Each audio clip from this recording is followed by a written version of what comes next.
Today, I'm going to start to invite folks up to speak, not everybody, but the House of First team. I'm bringing up Harold. I'll bring you up as well. I'm super excited to be here. I don't know if you guys have been reading all of our tweets, but we are the Black at Wallet.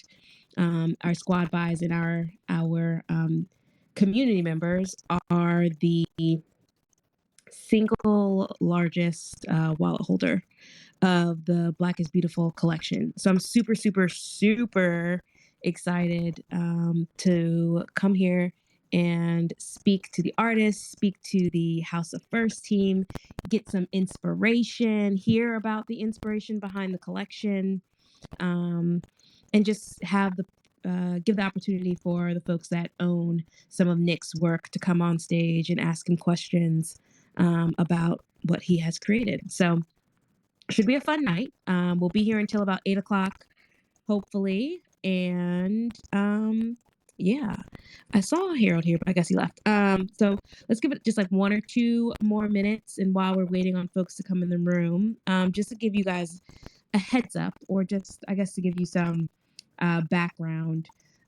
Black At is one of the first Black only token gated communities. And we're super excited about what we're creating. We're creating a space for Black folks to digitally celebrate each other, to spread joy, to network personally and professionally, to get alpha, and to support projects like the Black is Beautiful project. We have in real life events, we have digital events like these. We have some fun initiatives that are coming up that we will be working more with some Black artists to support them. But one of the things that we really, really want to make sure, and one of our values, is to make sure that we're advancing Blackness in all spaces. So whether that is in the digital space, whether that is in real life, whether that is art and creativity, entrepreneurship, any of the areas that we show up, which we show up everywhere, which is also why we created Black At. We want to be able to make sure that we're advancing that. And so having spaces like this allow us to do that, allow us to do it on a stage for other people to join in, hear what we're doing, and participate. The one thing I will say about having a token gated community is that by making it Black only, we are able to not have to perform, to not have to worry about people stealing our ideas, our IP. And so we do want to give an opportunity for others that aren't in the chat to talk and interact with us in the things that we're doing. So we will be having more spaces. We'll be hosting more artists and more folks in Web3, and just making sure that we are educating the community about what it is, all the things around what Web3 is, and all the things that we're doing. We have our hands in so many different buckets. So being able to really start to get our name out there and to work with the community and make sure that we're creating programming for you guys is super exciting to me. So you have on stage right now me, Chandra Washington, the CEO of Black At, and then we also have Harold in the audience, who I'm going to bring up. I know he has some questions for Nick and team. And so this will be like an intimate conversation. We will be, for the first 30 minutes, so until around 7:30 or so, I will be talking directly to Nick. And so I don't know how many of you guys have minted a Black is Beautiful NFT, but like when it dropped in the chat, like when a community member dropped it in the chat, we were all like, oh my God, like we have to support this artist. And so because of all of us like just loving and connecting and falling in love with the art, we decided that we needed to have a conversation.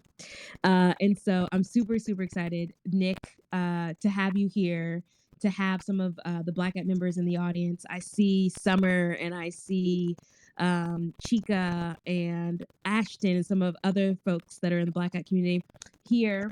And so if you guys have questions in the first 30 minutes for Nick directly, please raise your hand. Let me know. You can come on stage and ask him. But one of the things that we'll be talking about, Nick, is like the inspiration behind the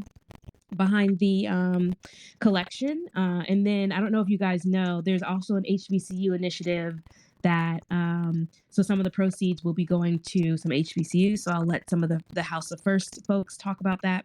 So for the first 30 minutes, we'll be talking directly to Nick. Afterwards, we'll talk to some of the House of First folks because Nick has a prior engagement, unfortunately. So before we get into some questions for you, Nick, I wanted to hopefully get some intros. So Nick, let's have you go first, and then we'll introduce Mr. Pink. Hey, thank you for having me. My name is Nick Davis. I'm the artist of the Black is Beautiful collection. I've been doing digital art probably about, I want to say, 3 or 4 years now. It all started back when I was diagnosed with epilepsy back in 2015. It really left me unable to work, and one day I just asked my wife if it was okay if I just started drawing full time, and thankfully she brought me my first iPad. Um, but I was inspired by Basquiat, Kerry James Marshall, Carol Walker, Jacob Lawrence, and for me personally, for someone who never really saw himself as one who fits in with the crowd or always trying to be a part of what is called normal, I realized that through the art of Basquiat and different inspirations, they always said if you want to be the change, you have to be the one to produce it. If you want to see a change in the world, and for me, it gave me the opportunity to express the things that's hard for me to say to people on a normal basis. I'm usually not the best with talking and different things, but through the quotes and stuff and different inspirations, I learned that no matter what you go through life, it's a grateful experience. We all go through this thing called life, and it's a struggle.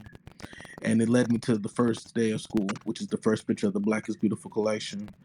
And for these past 3 years, it seemed like it's been a learning process of just loving yourself and just accepting yourself for who you are. And one of my favorite quotes, I have two favorite quotes. It's by Martin Luther King: "Faith is taking the first step, even when you don't see the whole staircase." And Maya Angelou: "If you're always trying to be normal, you'll never know how amazing you can be." And I would say this journey has been an inspiration for myself. It gave me the realization, instead of being scared to go to sleep for seizures or having to deal with the struggles of life, be grateful for every moment. I believe with this collection, I wanted to change the world overnight. I wanted to influence so many people at one time, but what it taught me was that it's pretty much just a domino effect of love. If I tell somebody they're beautiful, if I tell them that I love them, they carry that to the next person. And over time, it may not change overnight, but over time, influence changes the way we see the world. And my biggest goal for this collection was just to inspire and encourage people to love themselves. And a lot of my artwork, I use a lot of vibrant colors, or I show a man crying, or different aspects of the Black life. I believe, for me personally, in our community, we're very limited to our dreams. We're very limited to our ability to express ourselves, and I would say, there's already goals for how we should love ourselves. And through this artwork, it gives me the opportunity to create an image of Black people living comfortably in life, showing Black people loving themselves, expressing different emotions. And that's really been the goal. And I would say for me, this Black is Beautiful collection has been a learning experience for me. It's been something that pushed me forward, and it's just been a motivation for me. I try to draw 2 or 3 a day just to keep me busy, and it's been a real helpful for me just to be able to express the stuff that is hard for me to stay to on a regular basis. And I would say this Black is Beautiful collection it's been a blessing to me, and I'm glad to be able to help the world. Oh my, Nick, I am over here gagging. I'm like, first of all, I'm taking notes because like I'm like so excited for this conversation. So thank you so much for all of that, and thank you for sharing your favorite quotes and a little bit about your story, and we'll come back to it. But like, I'm even more in love with the connection after just hearing you give your introduction. Okay, so before we ask some questions, I want to make sure we highlight the other folks on stage. Mr. Pink, are you the other Nick? I don't want to like tell me. I'm definitely the other Nick. I'm definitely not the Nick. I'm Okay. definitely the other Nick. We'll stick with Mr. Pink because there's definitely I'm not the big Nick in the room. But yeah, and listen, we can come back to me. I know Nick has limited time, but briefly, I am a very lucky person that I'm the chief marketing officer of the Landmark Ventures Group, which has been doing good in the real world for years, running social innovation summits in Washington D.C., Chicago learning journeys, really putting people in the world, good people together to make a difference. And their partner, Zeev Klein, started a couple NFT groups, the Royal Society Players and House of First. So kind of in the DNA of our organization to kind of, it's the same DNA as our Landmark organization. So I'm very fortunate to come on in January, and our mission was to, find artists, real artists in the art world that wanted to get into NFTs in a safe way. I mean, it's not only scary for people to come buy NFTs, for artists to get into the space. We saw a lot of them misstepping and not enjoying the experience, not being able to create. So we just wanted to go find real world artists, and we found some amazing ones like Ian Murray, an English artist, Rachel Winter from Our Remarkable Women. And we started working with our friends Ja Rule and Herb Rice. And they started a project called The Painted House, which is basically kind of a wing of House of First, where we really wanted to focus on finding some underrepresented communities. And the first person that those guys found and art that resonated was Nick Davis. And we will, everybody in the team talks about the first time that we had a Zoom call with Nick. And yeah, it's hard not to hear the story and look at the art and be very emotionally impacted. But again, I'm with House of First. I can answer questions about the collection later, but I wanted to make sure we give Nick as much time as possible. And thank you guys as our biggest supporters. We are so grateful, so aware, so moved that you would see this collection. And to know this collection moves other people like it moves all of us is, it's the ultimate validation. It feels great. And, we're so grateful and also so excited that you guys are in with us on this long ride. And, with Ebony Magazine and Billboard just came out with an article today. We're so excited that the whole world is kind of seeing this art. So, and appreciate you guys giving us the opportunity to bring you on stage. I know we were in the emails trying to figure it out, so I'm glad we were able to do that. Harold, do you just want to give your like a 30-second just so that people aren't wondering who this is on stage? Yeah, sure. My name's Harold Hughes. I am the community experience person for the Black Hat community. And so a lot of the things you'll see me doing are not only inside the org, trying to make sure that our community members have opportunities to connect and collaborate, but also finding ways to help us with partnerships. And so we've been fortunate to collaborate with amazing different communities like Aku, BFF, CPG, Doodles, and all these different folks. And so it's been really great to be in these spaces. And so thanks for joining us today, folks. We're excited to be having this conversation. Thanks so much. So we only have about 15 minutes with Nick. So I'm going to jump into the questions, and I want you guys, if you have questions as well, if you minted a Black is Beautiful NFT and you have questions, because we only have 15 minutes with Nick, I want to make sure that we get you guys on stage so you can ask your questions. I see somebody already in the request queue, so I'll start to bring you guys up in a little bit. So Nick, you mentioned that you started drawing and doing the digital artwork as a way to cope with some of the anxiety and other side effects from having seizures. So was that I guess that just kind of came out of nowhere. Was there other art that you were creating, and or did you just kind of always draw as a kid? Like, how did you even get into drawing in the first place? I would say I've always loved art. My family is full of painters, sculptors, all kinds of different people, but I've always loved drawing. Before I started digital art, I would have done portraits on paper. I would draw portraits of J. Cole, Barack Obama, and different things like that. But I've always loved art. I'd be at restaurants drawing on napkins. It's always been a part of my life. But I would say with digital art, it gives me the ability to take art everywhere. I'm one to draw in the car, at my wife's parents' house, church, and it's just something that gives me pretty much the access to unlimited creativity, and I love it.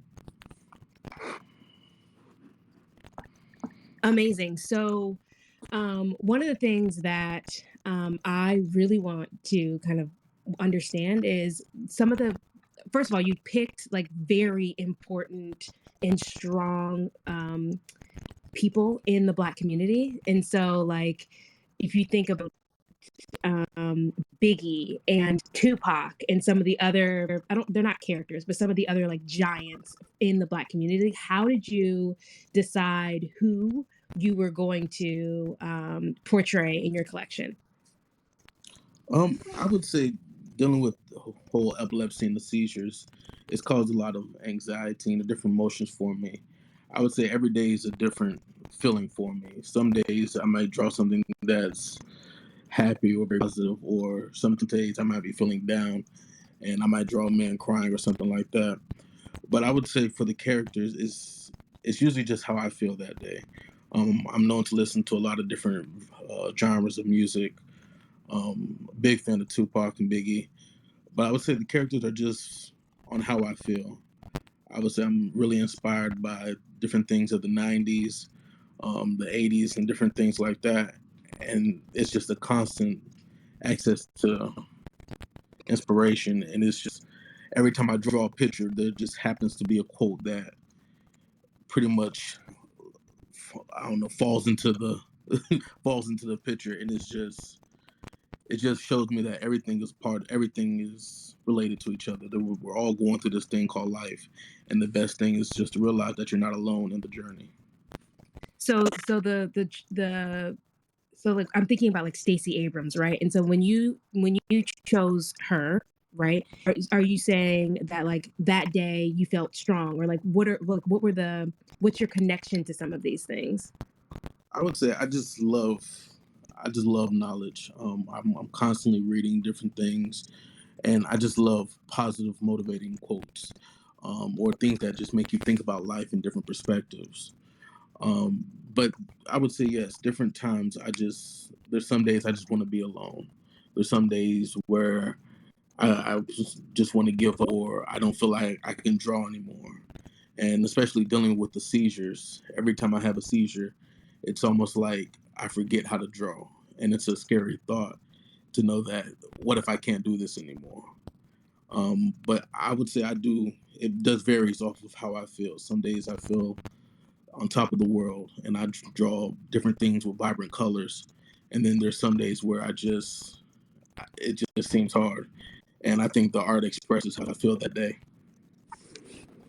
So, I mean, listen, there's so many different, like there's ones of couples, there's ones of, and folks, like, please, you can go to OpenSea, you can see them, you can go to houseoffirst.com. There are still, I think last time I checked, there were 47. And the last day to mint this project is on Friday. So if you are interested, you can go to OpenSea, you can look at the collection, you can go to houseoffirst.com, and you can mint directly there. But when I just like I'm getting it, I don't even know what to say because hearing you talk and then hearing how the characters and who you chose are directly related to the emotions that you were feeling that day.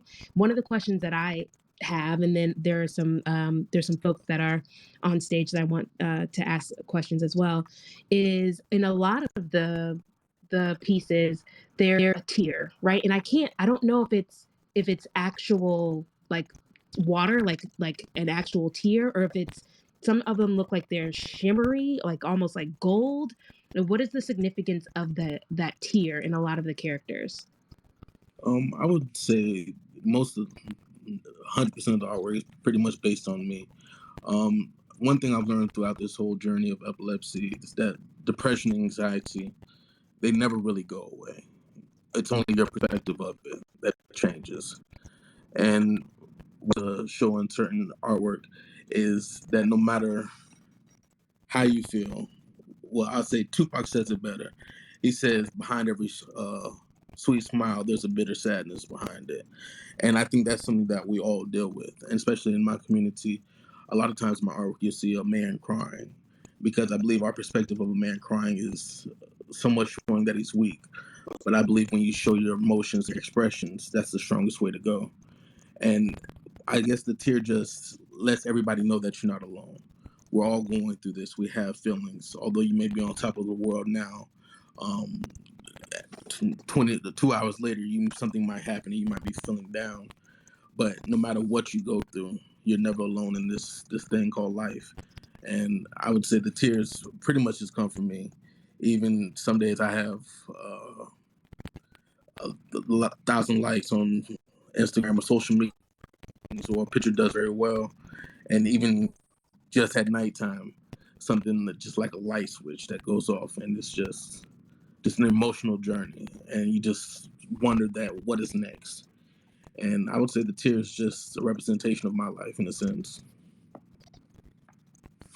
Listen, Nick, I have had debilitating anxiety to the point where I couldn't leave the house. So when you're talking about like that emotional journey and the like mental fight and struggle, I very much relate to it, and maybe that's why I relate so much to the artwork.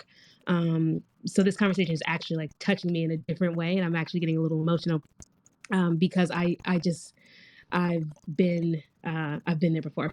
Chica, you are on stage, and Chica's part of the Black At group, and she also has Afropolitan. And I want to give her an opportunity to ask Nick a question. And anyone in the audience, if you have questions for Nick, we have him for 8 more minutes.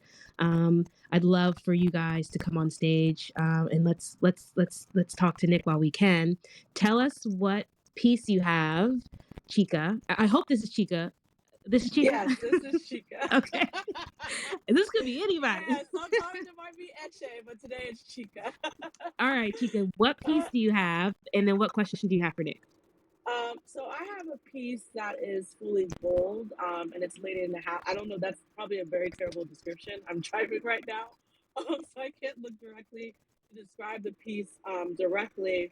But I have a very simple question, Nick. Each piece is a one-on-one, and to be honest, quite intricate and detailed. And I'm very curious just how long it actually took for you to create this whole collection from conception all the way to the end. Right now I'm working on a project with an artist, and our project is generative. So I can't only imagine how long it took for you to just draw that piece by piece. So that's just my question. I would say the Black is Beautiful collection has taken probably about up to 3 years to fully complete. With my first iPad, unfortunately, one day it just didn't wake up, and I lost a bunch of drawings and different things. But I try to draw daily, and each piece takes me probably from 3 to 4 hours. But sometimes I may draw 2 to 3 a day. It's just a constant thing for me. Maya Angelou says the more creativity you have, the more you use, and it's just something I try to keep in mind, and I'm always trying to put something out into the world. Amazing. Chica, did you have another follow-up or no? No, I was just saying, I just wanted to thank you, for just blessing us with your talent, and just being able to share it with us, especially, someone who's just dealing with your condition. I can only imagine. I also have a brother who, has sickle cell, and he has days he's feeling great, and he has days he's not feeling great. And I know how impactful it is on his day-to-day life. So, I'm really, really just resonate with your art. And I really, really appreciate you just sharing with us. Thank you so much.